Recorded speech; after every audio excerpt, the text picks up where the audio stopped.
Afternoon, everyone. My name is Elise Herskovitz, and we're so glad that you've joined us today for In Conversation with Eva Kuper. Um, you are welcome to please keep your videos on during this call, and we are asking that people mute themselves so we don't have any accidental interruptions. And we are recording the session today, so we will post it later on our YouTube channel. And if you have any questions for Eva throughout the program, we welcome you to write them in the chat box and we'll do our best to get to them.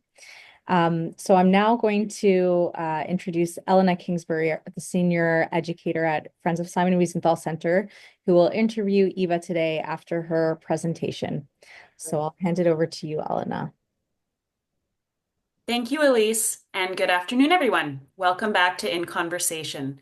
We thank you for joining us this week, a very poignant time as we commemorate International Holocaust Remembrance Day, as we did on Monday, which marked the 80th anniversary of the liberation of Auschwitz-Birkenau. Today, we are honored to have Holocaust educator and survivor Eva Kuper joining us from Montreal. Eva is a hidden child survivor of the Holocaust, an educator, and a member of the board of directors of the Montreal Holocaust Museum. She was born in Warsaw in 1940, shortly after the Nazi invasion of Poland. A few months after her birth, her family was confined to the Jewish ghetto in Warsaw, and after her mother was deported, Eva and her father managed to escape from the ghetto. They survived the war in hiding. I will now turn the virtual mic over to Eva, who will share her testimony uninterrupted, and then we'll save some time in the second half for questions. So as Elise said, please submit any questions or comments you have for Eva in the chat. Eva, please feel free to begin when you're ready. Thank you.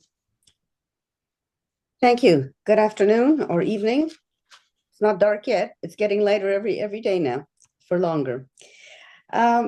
I'm very honored to have been asked to speak with you today and to share my story. It's an incredible story, a story of miracles, many miracles.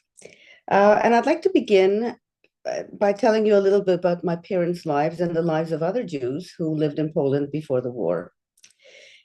They were born in a beautiful medieval town just south of Warsaw. Next slide, please. The town was called Sandomierz, and you see where it is on the map, just south of Warsaw. Next slide, please. Next slide. Thank you.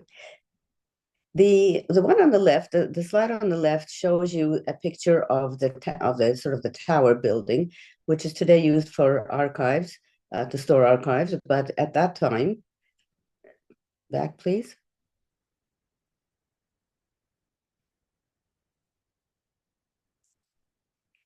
Most medieval towns in Europe and South America and other parts of the world have a central square. And the central square usually is where wonderful things happen, celebrations, holiday celebrations, the festivals, markets, that kind of thing. During the war, that building, which you saw briefly and which I hope you'll see again in a minute, has a very dark history in that many people were killed at its walls by gunfire.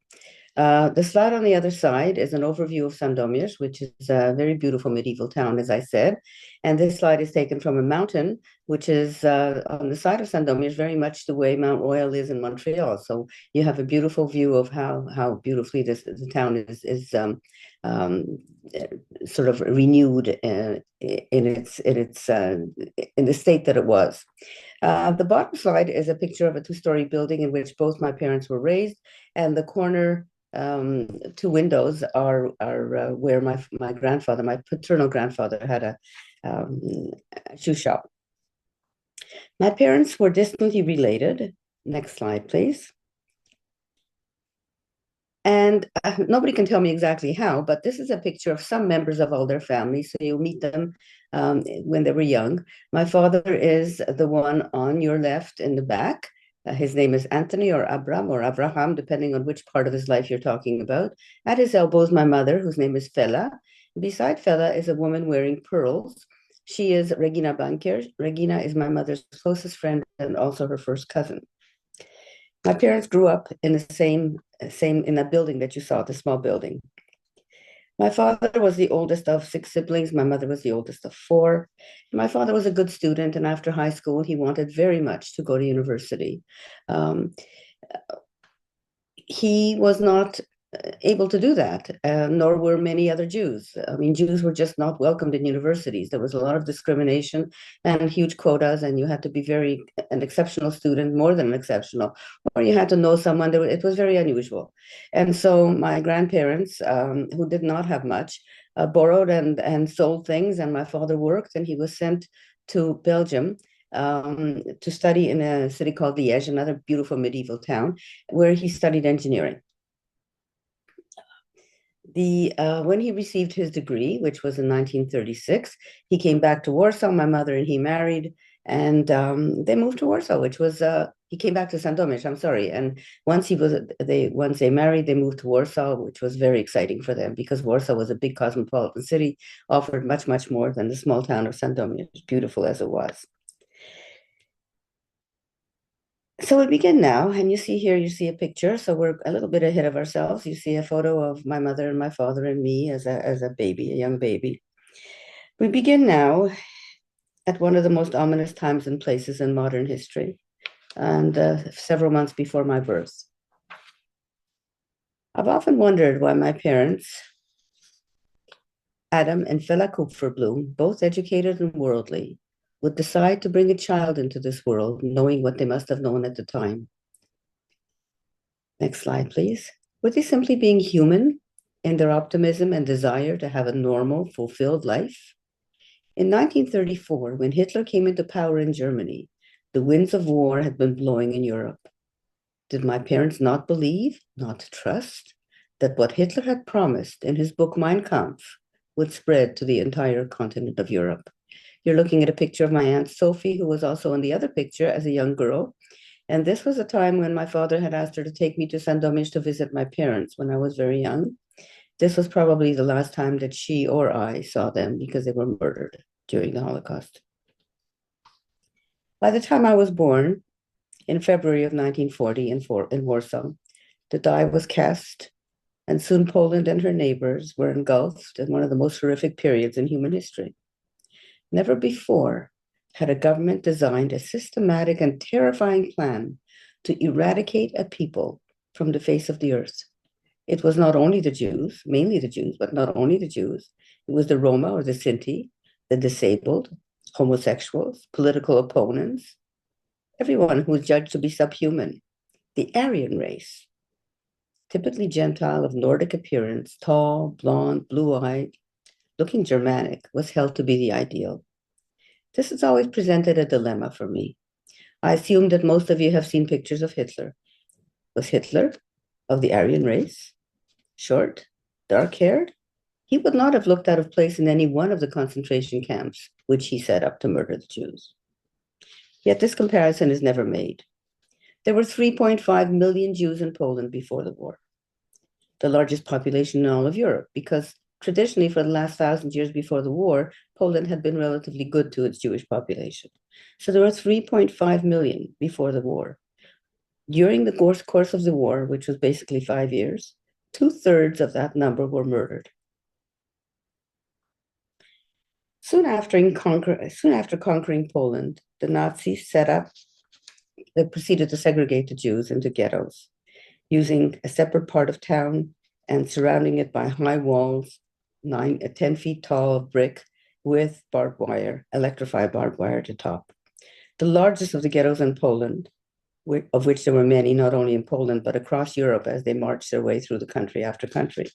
The largest was in Warsaw. Next slide, please. So roughly in 30 square blocks occupied before the war by 30 to 40,000 people, they amassed a population of over 400,000 Jewish people who were forced to live in subhuman conditions. It was not unusual to have 5 to 8 people in a single room, not in a home, in a room. They were forced to work as slave laborers, were deprived of food, space, freedom, while being tortured and abused by their captors. The infrastructure, such as the sewage disposal system and the potable water supply, engineered to provide for the needs of 30 to 40,000 people, could not cope with the 400,000 or in excess of 400,000, which ultimately occupied the ghetto. Overflowing human waste ran freely in the streets. And you're looking here at a photo of the wall that separated the ghetto from the rest of Warsaw. Of course, all of Warsaw was not free because all of Poland was not free. A country at war is not free, as we know when we look at the news today. Next slide, please. People rapidly began to die of diseases caused by these unbearable conditions. Tuberculosis, dysentery, typhoid fever, cholera, lice, rats, and vermin of all sorts contributed to spreading all the infections. There was not a family who had not suffered the loss of one or more loved ones on a daily basis. Meantime, as the ghetto was getting more and more overcrowded, the Nazis were preparing their killing camps. The closest of these to Warsaw was Treblinka, the infamous camp designed specifically for the efficient mass murder of human beings. Even the Nazis who were well known for their meticulous bookkeeping, did not keep track of the names of the victims whom they murdered in Treblinka, only the numbers. There were simply too many. In their devious wisdom, the Nazis had established in the Warsaw Ghetto and in other ghettos a Jewish government of sorts, and the government is in quotation marks. This was a group of people made up of community leaders, Jewish community leaders from before the war. This group was called the Judenrat, and it was charged with carrying out the orders of the Nazis. That is the only power it had. Otherwise, it had no power at all, this council. But the Nazis had calculated, probably correctly, that if their orders came from other Jewish people, then the population of the ghetto would be less likely to resist. Next slide, please. So one day in 1942, when I was 2 years old, my mother and I, along with hundreds of other women and children from our part of the ghetto, were herded to Umschlagplatz, as you see in the picture on the left,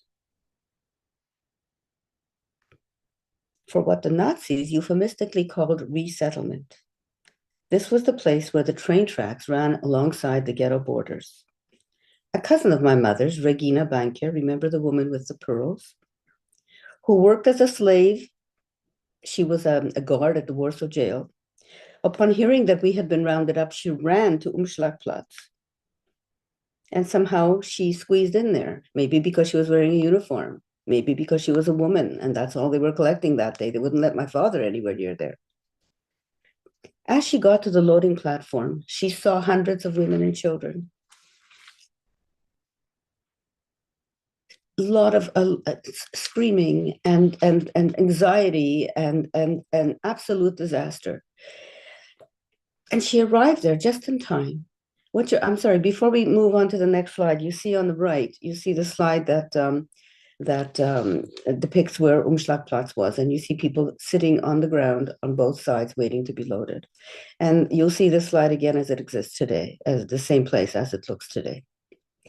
Regina got to Umschlagplatz just in time, just in the nick of time, to see my mother carrying me in her arms, forced into one of the long lines of cattle cars waiting to be loaded. She ran to the cattle car screaming at the top of her top of her lungs, that I was her child and that my mother was just minding me. For some unfathomable reason, my mother was permitted to pass me hand to hand, until I was literally thrown off that train into Regina's arms. The doors of the cattle car slammed shut, and eventually the train and all the other hundreds and hundreds and hundreds of trains like it pulled away. That was the last time that anyone saw my mother or anyone else on those trains.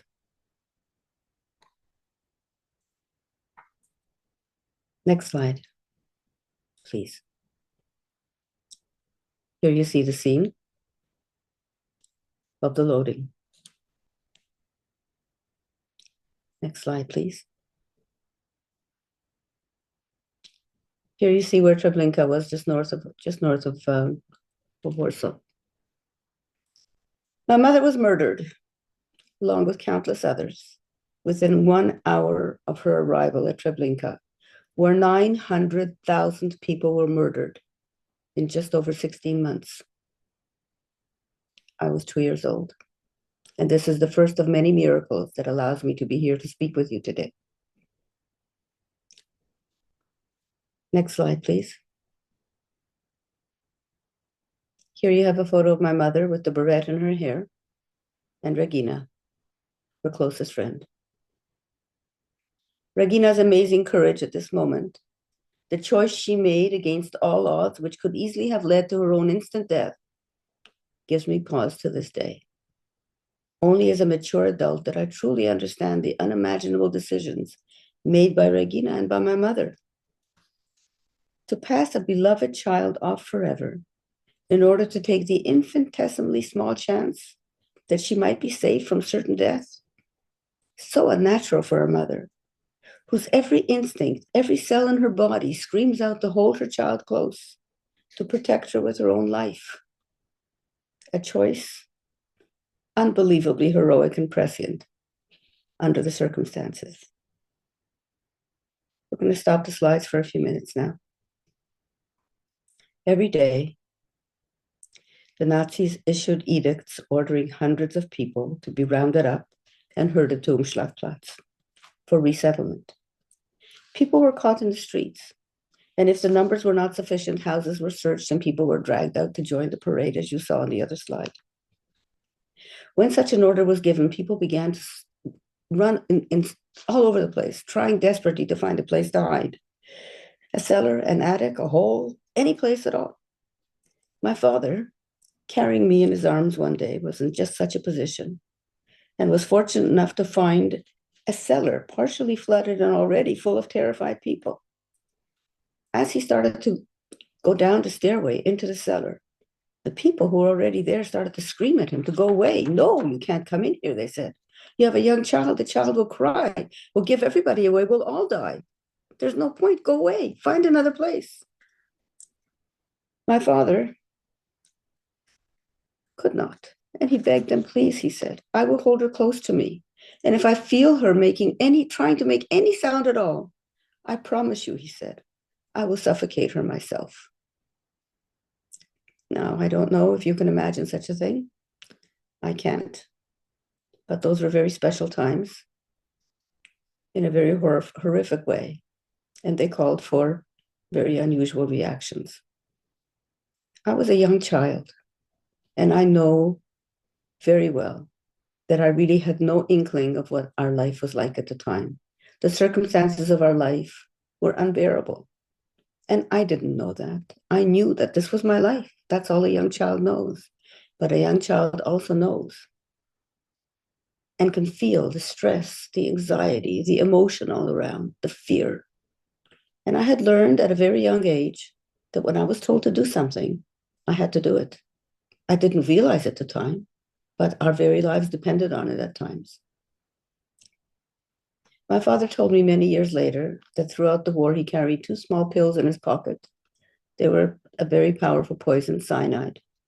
And he was fully prepared to give me one and to take the other one himself in order to avoid having us taken alive by the Nazis. So I was quiet during that night of hiding.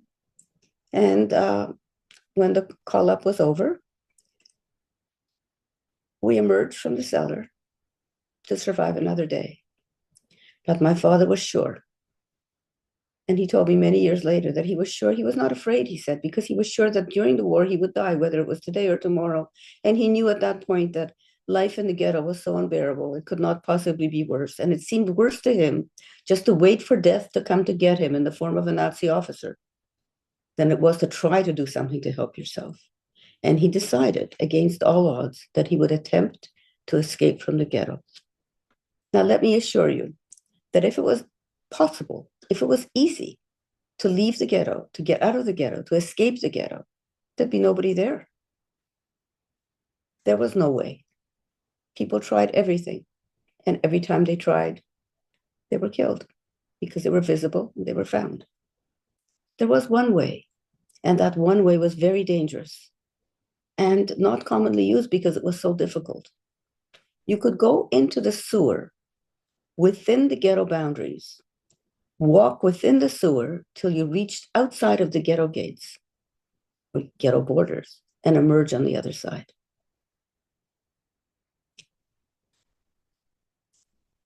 Now you can imagine this was not very easy. You remember what I told you about the sewers and how they were overflowing with human waste. But my father thought that trying to escape was a better option than waiting to be killed because he was sure that that's what would happen. Now, he called my Aunt Sophie, that you've met before. My Aunt Sophie lived outside the ghetto. She was Jewish like we were, but she lived outside the ghetto on what was known as Aryan papers or false identity papers. She had gone to a forger and she had issued in her name or in her new name a new identity, a new place of birth, a new profession, a new family history, a new identity. And she lived under that identity in the hope that if she was ever stopped in the street and showed that it would pass. My father called her and said, look, we can't stay here any longer. I can't bear it. I'm going to take Eva into the sewer and we're going to try to escape. And I will tell you exactly when. I'm going to wait for the moon to be just a quarter moon so that there isn't much light. And even then, if you were seen entering the ghetto, if you were seen entering the sewer, even by another Jewish ghetto inmate, and they would tell the authorities, you were instantly murdered. And you're sitting here in Canada, one of the safest countries on earth, even though we have our issues, as we all know. And you're wondering, why would somebody do that? How could that be? But you know, we can't judge that because we are not sitting in those shoes, standing in those shoes. If that person was promised a little bit of food to keep their family alive another week, another day, they might do it. And so might you. And so might I.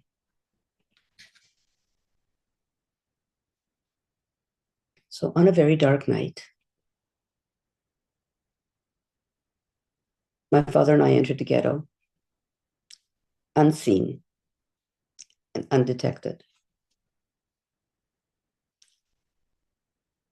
He told me many years later that what it would take about 20 minutes to walk in the streets, if you were walking on the sidewalk, took over 2 hours. And I had had dysentery in between, which we won't go into because we were of lack of time. And he held me, I was just recovering, and he held me above his waist with his arms outstretched and walked for 2.5 hours in the filth to emerge on the other side. And you can just imagine what we looked like, what we felt like, what we smelled like when we came out. My aunt had arranged for someone to pick us up, and that person came and took us to the home of friends of my father's from before the war. Their name was Rondio, and when they opened their door and they saw what we looked like, and they heard what happened to my mother, they were absolutely appalled and horrified. But they invited us in, and they allowed us to clean up and fed us, and assured my father that we could stay with them as long as possible. Of course, that was not so. We could not stay with them because it was absolutely forbidden. The punishment of death, instant death, to help or assist a Jewish person or family in any way. And if we had been found in their home, they would all have been killed as well as we would have been killed. So we were really endangering their life for every minute that we were in their house.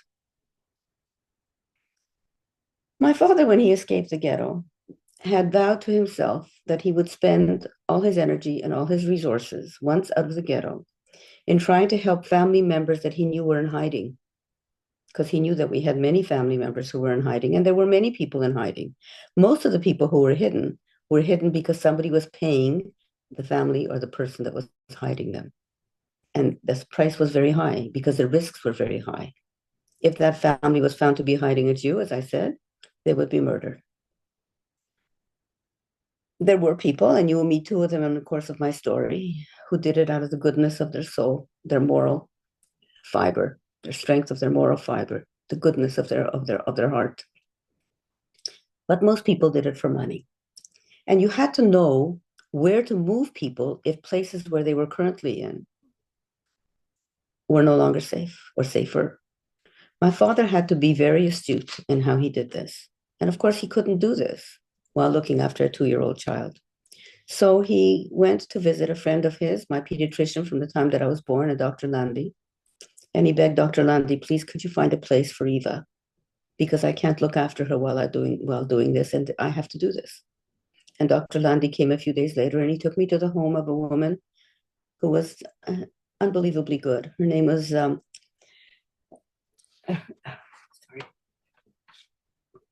Hanka Rembowska. She was an illustrator of children's books, and she already was looking after a child who was 7, but the other child wasn't Jewish, so there was no risk in looking after that child. There was huge risk to herself and to the other little girl whose name was Zosia, if she was found to be hiding me. But Hanka was one of these unusual people. She was a righteous woman, a woman who believed that she had to do what was right. And to her, this was right. And she took me. And I was with her for several months. But Hanka, unfortunately, was sick. She had tuberculosis, and her disease had progressed to the point where she could no longer work, and she could no longer look after us or take care of us or provide for us. And so one day, walking, desperately looking for some solution to the dilemma of what to do with her little girls, she came upon a small group of nuns waiting at a train station. And she vaguely knew one of those nuns. She approached the nun. She knew that this was an order of nuns that looked after blind children. So she approached this nun and she begged her, please, she said, could you take my little girls? She explained her situation. And the nun reluctantly agreed because it was a great risk to take me.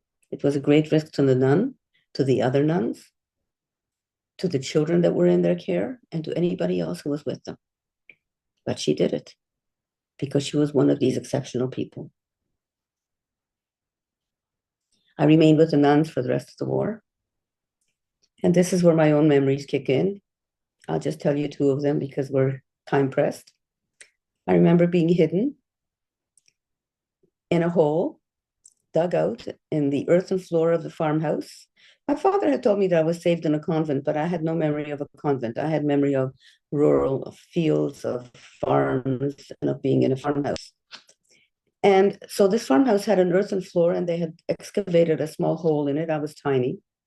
And I was told to crawl into that hole and to stay absolutely still when the Nazis were around. And somebody from the village would run up to the farmhouse and would tell the nuns when the Nazis were around, not because anyone knew that they were hiding a Jewish child, nobody did. But it was good for the nuns to know so that they could hide anything that was of any kind of value to the Nazis. They were looking, of course, they were there to refill their supply of food for their soldiers, for their armies. So when somebody would come up and tell them this, the first thing they did was I would be hidden in this hole. And a board would be placed on top and a mat on top of that and a small table.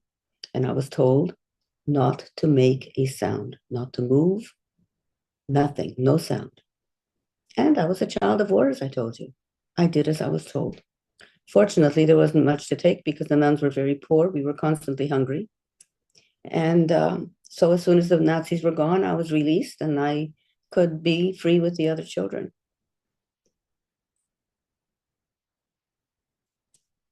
When the war ended, which it finally did, people began to come out of hiding. The people who managed to stay hidden and the people who managed to survive the camps. And of course, the first thing that they wanted to do was to reconnect with whatever vestige of life was left for them from before the war. Could they find somebody, a family member, a neighbor, a friend, a cousin, something familiar, something to begin to rebuild their lives? There were organizations such as the Red Cross and others, and people went there to register their names and to say where they were going. Most people went back to where they were born, not because they would find anything of any value there or of any good. It was almost always a horrific experience for them. But they would say that this is the direction that they were headed. So if anyone was looking for them, they would know where to go. And huge lists. When I speak to students, they find it hard to realize that there was a time before computers where you couldn't just look things up. So all these records, all these documents, all the names that were registered by these organizations were tied up in sheets of paper and attached to the remnants of buildings. And I often tell my audiences that 85% of the city of Warsaw was in rubble during the war. And I often encourage them to open their TVs and see what that would look like by looking at the cities in Ukraine or the cities in Gaza. This is what war does to people. This is what hatred does to people. So these would be attached to remnants of buildings, and people would line up for miles, for blocks, to have a chance to look through these sheets of paper, looking for a name, a familiar person. Also, names were read incessantly, constantly on the radio. And it was in such a way, one way or the other, that my Aunt Sophie heard my name. She didn't tell my father, but she went to see whether it was really me because she didn't want to disappoint him in case it was somebody else. And I remember her coming, and she told me that she was my aunt and that she was going to take me to my daddy. And I went with her because, as I've told you now several times, I was a child of war. So I left everything that was familiar to me and I went with a stranger. I had no idea who she was. I hadn't seen her since I was 2. I didn't remember her. I also don't remember my reunion with my father. And that always used to bother me, but then why would I? Very few of us have memories from before the age of 4.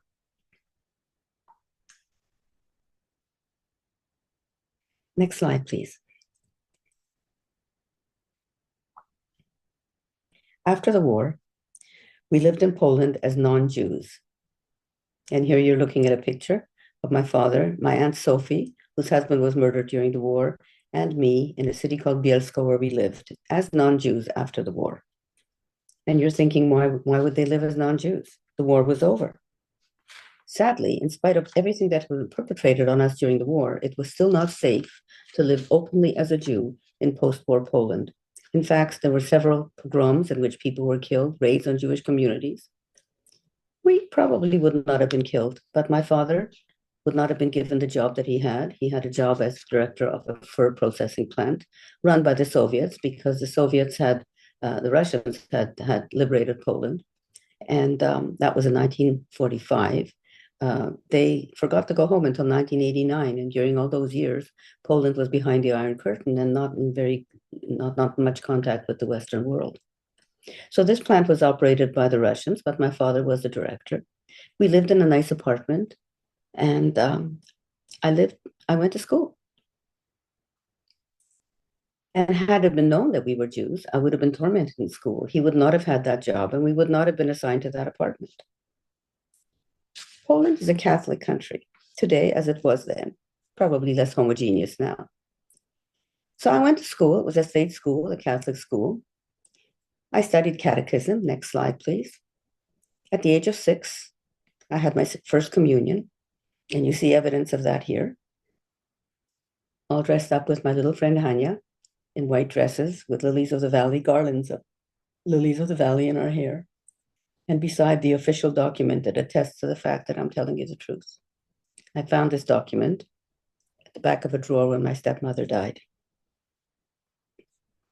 So I went to school and I loved school. I also went to church. I went to church every Sunday with our housekeeper. And after my first communion, I went to confession. And I loved the church. I loved the splendor of the place, the height of the ceilings, the art, the stained glass, the music. I often begged my father to come with us. He never would. He said, I don't go to church, but God is everywhere and I can pray at home. Although, to be honest with you, I never saw him praying in all his life. But at school, the teacher, as well as teaching us everything else, and I loved school, as I said, and I was a good student, the teacher would often say things to us at dismissal. When you go home today, make sure that you go straight home and that you don't talk to any strangers, especially, she said, not the Jews. Why not the Jews? Because, she said, the Jews had murdered Christ and done other terrible things.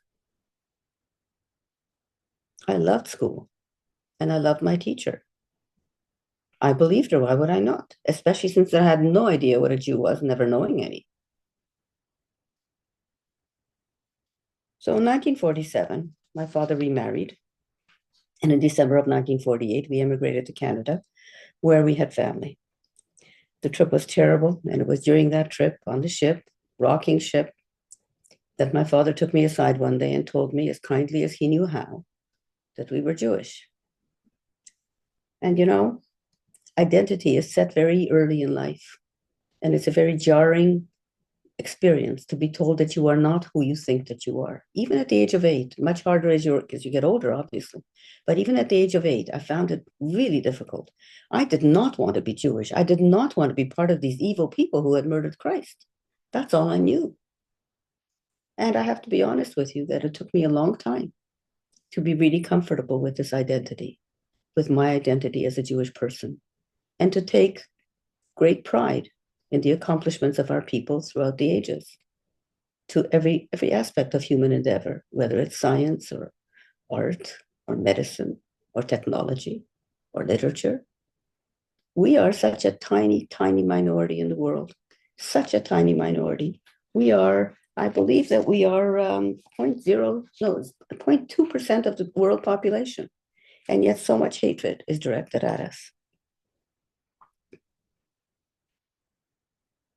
So I grew up in Montreal, and the Holocaust was ever present in our family life, although my father and stepmother talked very little about it to me. Regrettably, I didn't ask much. I think they were trying to protect me, and I was very happy to be protected. I really was not interested in this history. I really did not want to hear about it. I didn't ask, and I regret very much today that I didn't ask more. Even as an adult, I really was not interested. I didn't want to go back to Poland. I had no interest at all. I knew as much of my story as you know now, but I really was not curious. There was nothing in Poland that drew me. But my younger daughter, Felisa, who's named for my mother, Fela, was very interested in the Holocaust and in that history. And she compulsively read everything she could on the Holocaust. All my kids read about the Holocaust, but she was really, really very driven to do it. She urged me repeatedly to return to Poland. And I never would. I was just not interested. But by 2005, she had worn me down. So in 2005, we went to Poland. I had prepared for the trip by um, uh, searching online for convents in the south of Poland, because that's where my father told me that I had been. And I found 3. I called each of them because I speak Polish, so it was very easy to connect with them. And I asked, and there was one that said, yes, they did have children. I asked if the children had been blind, and the person told me, well, they really didn't know because there was nobody there now who knew, who was there then. So they had no way of verifying it. But perhaps they were blind. So I made an appointment for when Felisa and I were there. Next slide, please. So we went to Warsaw. Oh, yes. And before we left, also, a friend of mine gave me the name of a genealogist, an American guy whose name was E.L. Reisner, who lived in Poland, had lived in Poland for 12 years, and who did research into the histories of people related to the Holocaust, like people's members of people's families. So people came to him from all over the world asking whether he could find information on their cousin that they heard about, or that their cousin that they thought had survived, etc. And of course, as I tell the audiences of kids when I speak to them, you couldn't get on ancestry.com. Everything had to be done in documents and stored in very sort of archaic ways, like on microfiche or something like that. And he did all this research. She gave me his name and she said, call him. I'm sure he can help you. Of course, I didn't think I needed help because I had the name of that convent and I was quite sure that I was going to get to the right place. But we went to Warsaw, and here you have 2 images that I'd like to share with you. One is one of the 2 places in Warsaw where you can see the ghetto wall. And as you can see, it's not very well preserved. If you need any work done on the bricks of your house, don't hire these guys because they really did not do a very good job, but it is very old. And that is one of 2 places where you can actually see it. The other is a photograph of Umschlagplatz. I called your attention to it at the other photo where people were lined up, sitting on either side of a wall. This is what it looks like today. It's a monument. And on the right of that monument, that is a white marble wall inscribed with hundreds and hundreds of names of people. Each of the names is just a given name, no family names. There simply would not have been the numbers. There wouldn't have been room on that wall, for the numbers were so enormous. But I often tell my story to traveling groups when I travel with groups of students or adults. I often tell my story here or at Treblinka.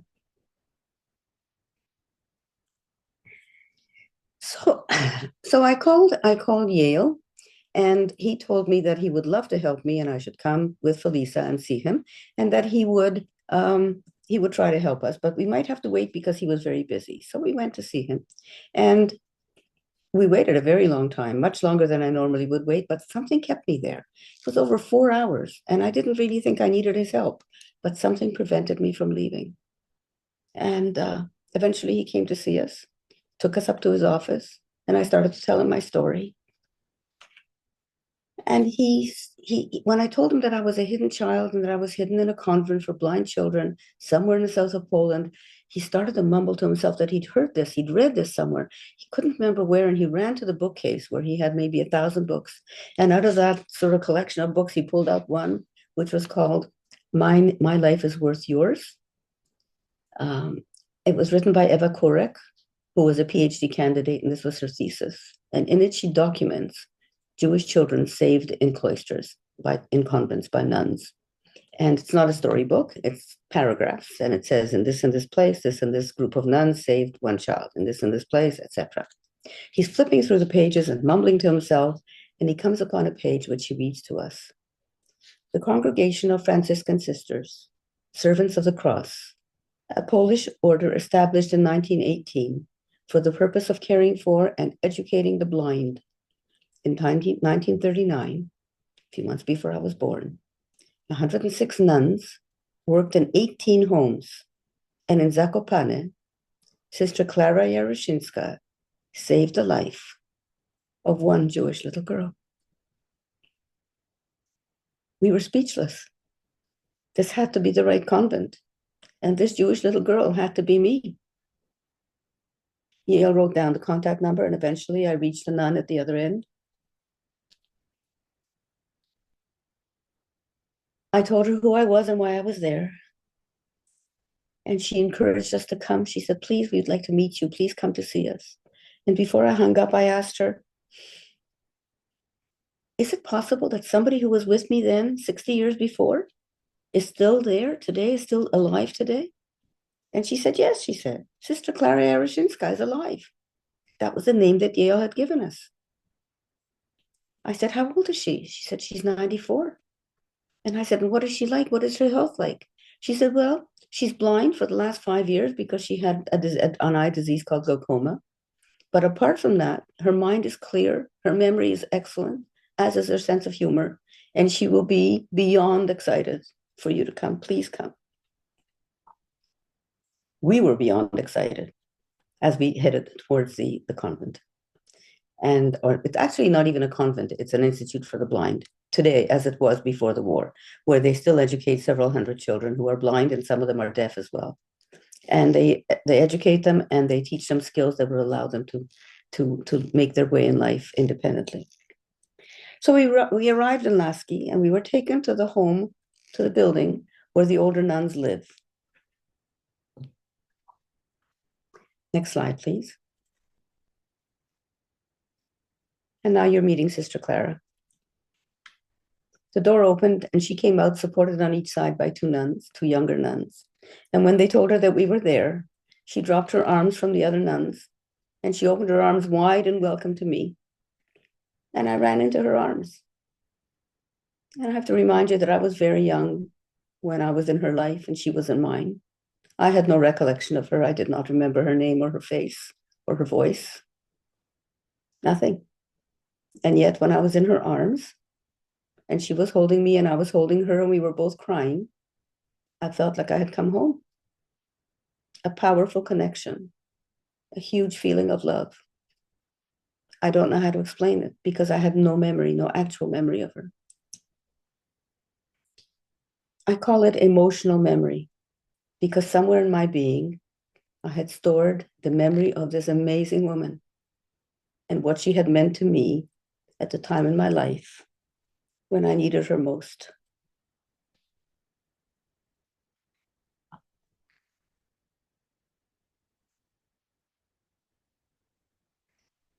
As I mentioned before, Lasky, which is where the Institute for the Blind is located, is very close to Warsaw. And when the bombs were falling all around, the nuns were afraid that they would be killed, their children would be killed. And that's when they divided the children into smaller groups and sent them out into the rural areas where they felt that they would be safer. And that's why I don't remember a convent. That's why I remember a small farmhouse.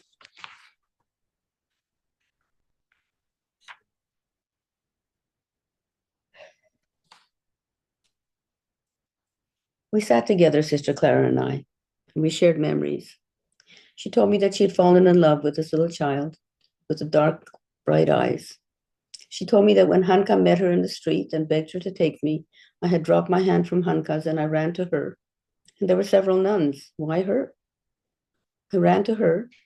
I wrapped my arms around her knees, probably as high as I could reach, and I looked up at her and I said, "Please pick me up."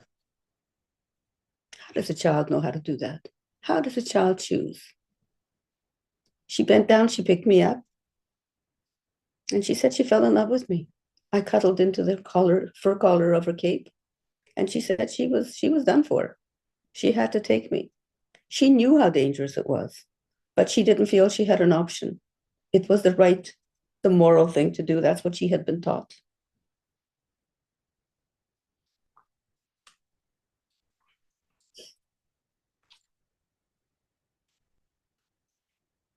I visited Sister Clara several more times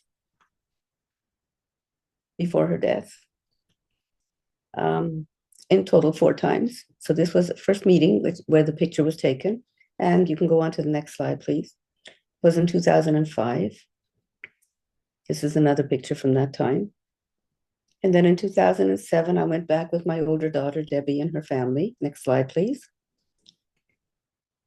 We were 11 then. And to show you who she was and how keen, how bright she was and how alert, I talked to her every couple of weeks on the phone. And it's very funny because I got a calling card and I would call her and she would constantly worry about how much money the telephone call was costing. She'd tell me, "All right, it's enough. I know you're all right. You know that I'm all right. It's enough. You're spending too much money." And I tried to explain to her that for $5 we could talk for 12 hours. But there was no point. She did not trust my my words at all. And our conversations were very seldom very long. But when I told her I was coming with 11 people, at this point she was 96, it was 2007. And I said to her, "Will that be too much for you?" She said, "Do they all love you?" I said, "Yes." She said, "Then I will love them." And she always asked about them afterwards. After that visit, she always asked about everyone. And there's another cute thing that she said in 2005 when I first met her, when she learned that my daughter was with me, Felisa was with me. She said, "Is your daughter married?" I said, "No." She said, "Then leave her here. I'll find her a husband." She had a wonderful sense of humor. She was really an incredible woman. I visited her again in 2008 because a German filmmaker was making a film that outlined the lives of 3 hidden children, and my story is among the 3. And we went to film in the Institute for the Blind, and Sister Clara is in the film. By 2009, she was not 8. She was not really as bright, as alert as she was before, and not very forgiving of me coming with a German filmmaker. She really did not want anybody German around her, and it took all my efforts and the efforts of her friend Ruth Wozniak, who became my friend as well. She was the archivist for the convent. We tried to explain to her that this was a different kind of German, that this was not a Nazi. This was somebody with very different sentiments. And she was civil to Kirsten, but I can't tell you that she was very warm. But while we were there and we were talking, she fell asleep holding my hand so tightly that my fingers were white when she released. She was amazing. Saw her for the last time when I traveled to Poland. Traveled to Germany actually with 2 of my closest friends for the screening of the film that Kirsten had made. It's called Hidden Children, Unknown Heroes, and it was screened at the Jewish Museum in Berlin. Imagine that. A film about Jewish children made by a German filmmaker to be screened in Berlin, Hitler City, at the Jewish Museum. We had to be there. And the 3 of us went, and the screening was very successful, and it was a very memorable occasion in my life. I'll never forget it.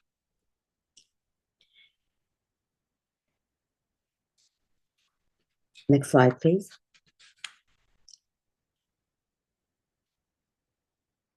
That was a slide that was taken on the first visit, just to show you how emotional it is. This photograph hangs in my bedroom. My reunion with Sister Clara in 2005 profoundly changed my life. It made me acutely aware of the two precious gifts that she had given me. Not only did she give me the gift of saving my life, as if that were not enough, she also gave me the gift of love.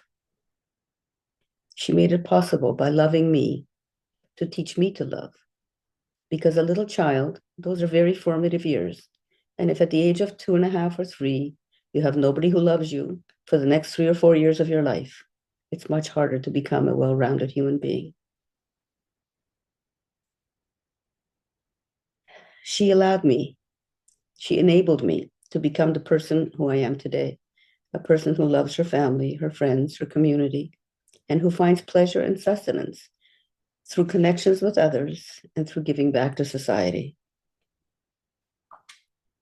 After a lifetime of work in the field of education and educational administration, I retired in 2005 and have devoted myself to volunteer work, all of it important, but my major mission has become Holocaust education, especially now that time is running out for those of us who have become, I'm afraid, an endangered species. Holocaust survivors are scant, and every day more are dying. Those of us who can continue to educate with our own stories really have an obligation to do so. I feel that very strongly. Next slide. We'll end on this slide. This is a photograph of Treblinka, and I've been to Poland 9 times, and I've visited many camps. Many of them have much more remnant of what was there.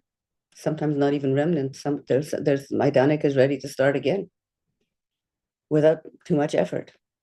But this camp, Treblinka, which has practically no sign of what it was, except this huge monument in the middle, surrounded, as you see, by rough-hewn rocks on all sides, many of them inscribed with the names of places from which people were taken in Poland and in the surrounding countries to come here and to be murdered within an hour of their arrival. Continuing violence and genocide and ethnic cleansing, hordes of refugees desperately seeking safety, intolerance, racism, anti-Semitism threaten our world. I share my story as I'm doing with you today, believing that it will enable our audiences to remember, to understand, to become witnesses themselves, and to face our history with hope, however slim, that we can together create a world in which all that we have in common as human beings will be more important than the differences that set us apart. Because it doesn't matter where we live. It doesn't matter if we live in Canada or in Uganda or in South America. As human beings, we all want the same things. We want love. We want acceptance. We want a home. We want safety. We want security. We want nurture, food, meaningful work. It doesn't matter. And these are all things that we have in common with each other. But it's the things that split us apart, the differences, which are so much less important, that cause the hatred, that cause the conflict, that cause the murder. So thank you so much for your attention today. Thank you for listening to my story. And now that you've heard it, you yourselves are witnesses. And I want you today, whoever you meet after today, your family, your friends, tell them my story. Let them become witnesses too. It's very important not to forget. Very important. Because our world is not heading in a good direction. We have to do all we can, each of us in our own small way. Thank you. Thank you so much, Eva. You are truly an inspirational storyteller, although the word storyteller is not the right one, since, of course, you're speaking the truth. And thank you for your message of empathy and acceptance and and of hope, because I think that's something that, as you say, we're facing uncertain times and a lot of difficulty, both at home and in other places, and we need hope, and we need to remember the lessons that we can learn from stories like yours. And we have an incredible number of people that are saying thank you and sharing, personal stories of how the Holocaust has touched their lives. So we're going to gather all of those comments together and send them your way. Okay. Yeah, I think that's important. And I know that there's a couple of good questions as well. And I think maybe one of the questions that would be good to end on is just the question of why did you begin working with students? And what are some of the lessons that you want students to take away from the Holocaust as a period of history? Well, as I said, I've spent my whole life with students of various ages, age 3 to Concordia University. So it's natural for me, and I'm very fortunate in that this medium of storytelling and teaching and education is has been part of my life. So it's almost like a segue from my work life to my volunteer world, where I now spend so many hours with groups of people telling my story and trying to teach the lessons that my story leaves behind. The message is that we all have a responsibility as human beings, not only to be a witness after you've heard the story or after you've read, but also we all, no matter how young, even when I speak to students as young as 11, no matter how young they are, they have experienced injustice in their life, somebody being bullied, somebody being victimized for whatever reason. And it's our responsibility, whether we're adults or children, not to risk our lives necessarily, but to express support, to get help, to try to do something to alleviate the suffering of someone else who is being unjustly victimized. I think that that's very important. We have a responsibility for that. We also have a responsibility to remember, because if we don't remember, then we are even more likely, although it seems very likely anyhow, but even more likely to repeat the mistakes of the past. And war has been part of human history from the very beginning. It's hard to understand why, but it is a fact. It is a fact. And education is the only tool we have that I know of. And it's slow and it's frustrating, Mhm. but it's effective. It's effective. It's one person at a time sometimes. But whatever it is a powerful tool. Education is a powerful tool. And storytelling is pedagogically a really wonderful medium to transmit information, because people are not going to remember that 900,000 people were murdered at Treblinka, but they will remember my story. Absolutely. You're so right about that. And we'll remember your mother's story. And thank you so much again for sharing your testimony with us today. It's a gift that we truly will take with us, and we're witnesses as you just said.